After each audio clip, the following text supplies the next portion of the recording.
நீங்கள் பேச்சுலர்ஸாவோ இல்லைனா இப்போ தான் புதுசாக சமையல் பண்ணுற பிகினர்ஸாவோ இருந்தால் இந்த வீடியோ உங்களுக்கு தான். இதில் நிறைய டிப்ஸ் சொல்லியிருக்கேன், எல்லோரும் ஸ்கிப் பண்ணாமல் பாருங்க. இப்போ முதல்ல அரிசி உப்புமா பண்ணுறோம்.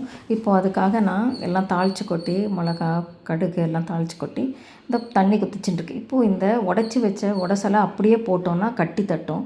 அதனால் நம்ம என்ன பண்ணுறோம், ஒரு டேபிள் ஸ்பூன் அதுலேருந்து அந்த உடச்சி வச்ச அரிசியை எடுத்து ஒரு கிண்ணத்தில் போட்டு அதில் தண்ணி விட்டு இந்த மாதிரி கரைச்சி முதல்ல அந்த கொதிக்கிற தண்ணியில் விட்டுட்டேன்னா அதுக்கப்புறம் நீங்கள் அப்படியே மொத்தமாக அந்த உடச்சி வச்ச அரிசி ஃபுல்லாக போட்டால் கூட அது கட்டியே தட்டாது. உங்களுக்கு இப்போ பாருங்கள், நான் கிளறி காமிக்கிறேன். நான் ஒன்றுமே பண்ணல, அப்படியே போட்டு நிதானமாக கிளறேன். ஆனால் ஒரு சின்ன கட்டி கூட வரல.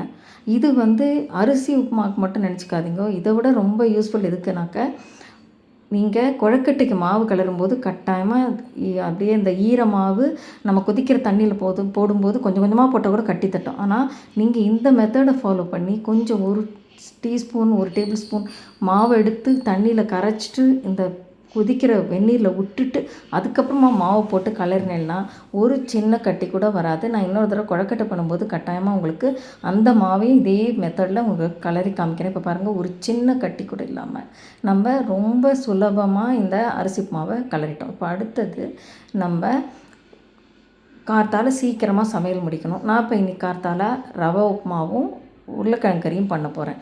இப்போது ரவை உப்புமாவுக்கு முதல்ல எண்ணெய் விட்டு ரவையை வாணலியில் வறுத்து எடுத்து வச்சிடலாம் செவந்ததுக்கப்புறமா.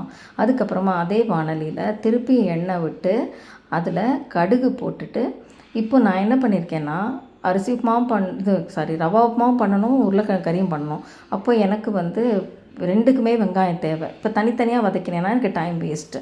அதனால நான் என்ன பண்ணிடுறேன், மொத்தமாக வெங்காயத்தை நறுக்கின்ட்டு ரெண்டுத்துக்கும் எவ்வளோ தேவையோ அதை இந்த எண்ணெயில் போட்டு நல்லா வதக்கிட்டு நம்ம தனியாக உப்புமாவுக்கு தேவையானதை எடுத்து வச்சுட்டு அப்புறம் இதில் கறி பண்ணிட்டோன்னா நமக்கு ஒரு டைம் சேவ் ஆகும். ஏன்னா இதில் உங்களுக்கு வெங்காயம் வதங்கிறதுக்கு மட்டும்தான் ரொம்ப டைம் ஆகும். அந்த டைம் சேவ் பண்ணணும். ஒன்றா இதே மாதிரி பண்ணிட்டேன்னா ஃபியூயலும் சேவ் ஆகும், உங்களுக்கு டைமும் சேவ் ஆகும். அதனால் இப்போ பாருங்கள், இதை நல்லா வதங்கி நான் எடுத்து வச்சுட்டேன் உப்புமாவுக்கு வேணுங்கிறது. இப்போ உருளைக்கிழங்கை போட்டு நான் இதில் காய் பண்ணிவிடுவேன். இப்போது எனக்கு டைம் ஈஸியாக சேவ் ஆகிடுறது. இது ஆனதுக்கப்புறமா உருளைக்கிழங்கு கறி எடுத்து வச்சுட்டு இப்போ அதே வாணலியில் நான் எண்ணெய் விட்டு இந்த உப்புமாவுக்கு தேவையான கடுகு ஆல்ரெடி போட்டாச்சு. அதனால் கடலைப்பருப்பு உளுத்தம்பருப்பு போட்டுட்டு இப்போது தக்காளி பச்சை மிளகாயெல்லாம் போடணும் இல்லையா, அதை இப்போ போட்டு இதை நல்லா வதக்கிட்டு அதுக்கப்புறமா நான் என்ன பண்ணுறேன், இதுக்கு தேவையான உப்பையும் இந்த எண்ணெயிலே போட்டுடுவேன். இந்த வெங்காயத்தை போட்டுட்டு உப்பும் போட்டுட்டு இப்போ என்ன பண்ணணுன்னா, நம்ம இந்த ரவையை இந்த எண்ணெயிலே போட்டு இன்னொரு பிரட்டினீங்கன்னா உங்களுக்கு இப்போ லார்ஜ் குவான்டிட்டியாக பண்ணுறீங்க, அது கெஸ்ட்டெல்லாம் வந்துட்டா ஒரு 8 பேர் 10 பேருக்கு பண்ணணுன்னா உங்களுக்கு கட்டி தட்டி போகும்.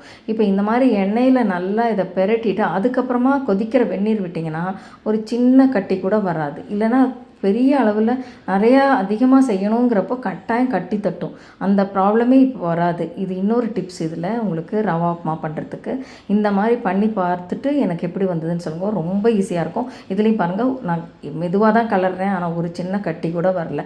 ஆல்ரெடி வறுத்துட்டோம், இருந்தால் கூட உங்களுக்கு கட்டி வராமல் பண்ணணுன்னா இப்படி தான் பண்ணணும். பாருங்கள், நல்லா ஜம்முன்னு ரவா உப்புமா பொலன்னு ரெடி ஆகிடுது. இப்போது உங்களுக்கு இது எவ்வளோ டைம் சேவிங்காக இருக்குன்னு பார்த்தீங்களா?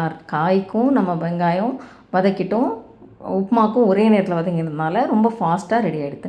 அடுத்ததாக இந்த சேனக்கிழங்கு கறி எப்படி பண்ணுறதுன்னே தெரியாது, எல்லாருக்கும் கையரிக்கும். இப்போ இந்த மாதிரி பொடி பொடியாக நறுக்கிட்டு அதில் கொஞ்சம் உப்பு போட்டு, இது கொஞ்சம் வேகிறது கூட கஷ்டம், இந்த மாதிரி உப்பு போட்டு கொஞ்சம் தண்ணியை விட்டு ஒரு 10 நிமிஷம் ஊற வச்சிட்டிங்கன்னா அது ஃபாஸ்ட்டாக வெந்துடும். இப்போ இதை நல்லா கொஞ்சம் ஊறட்டும். ஊறினதுக்கப்புறமா நல்லா ஒரு 4-5 தடவை அலம்பிட்டு அப்புறம் அடுப்பில் வச்சு அதுக்கு வேகிறதுக்கு தேவையான உப்பு மஞ்சப்பொடி போட்டு நல்லா வேக வச்சுக்கலாம். டைரெக்டாகவும் வேக வச்சுக்கலாம், நீங்கள் குக்கர்லேயும் வச்சுக்கலாம். ஃபாஸ்ட் ஆகணும்னா குக்கரில் வச்சுருப்போம்.